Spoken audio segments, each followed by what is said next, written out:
I, Banluewan Bunyarittirod. The average are still buzzing with news about the Rohingya refugees. You are absolutely right.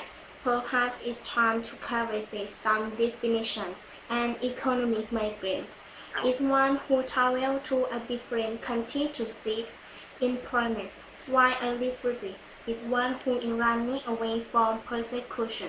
While all genocide, the distinction is clear.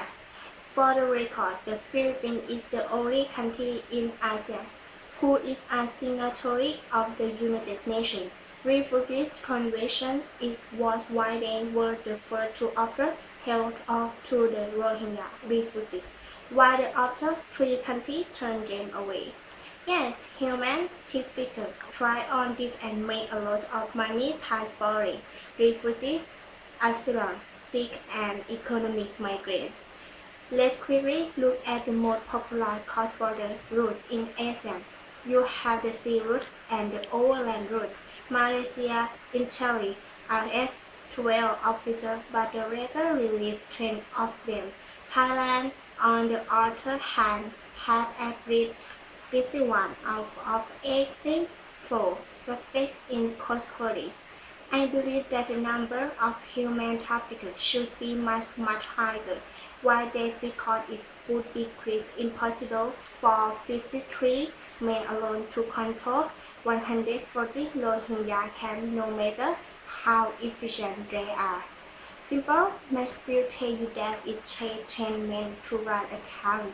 You will at least have 1,104.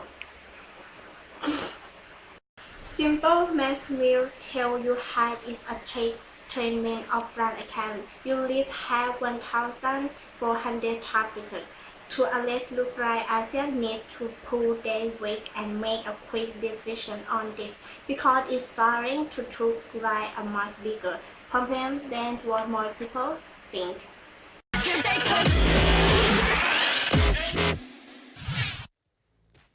สวัสดีค่ะ The airwaves are still buzzing with news about the Rohingya refugees. You're absolutely right. Perhaps it's time to clarify some definitions. An economic migrant is one who travels to a different country to seek employment, while a refugee is one who's running away from persecution, war, or genocide. The distinction is clear. For the record, the Philippines is the only country in ASEAN who is a signatory of the United Nations Refugees Convention.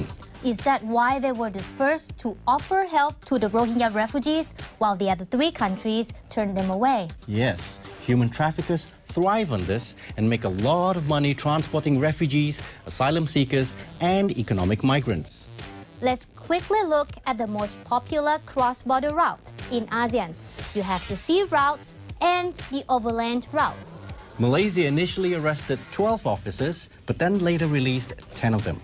Thailand, on the other hand, has at least 51 out of 84 suspects in custody. I believe that the number of human traffickers should be much higher. Why is that?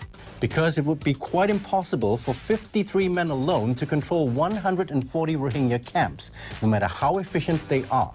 Simple math will tell you that if it takes 10 men to run a camp, you'd at least have 1,400 traffickers to arrest.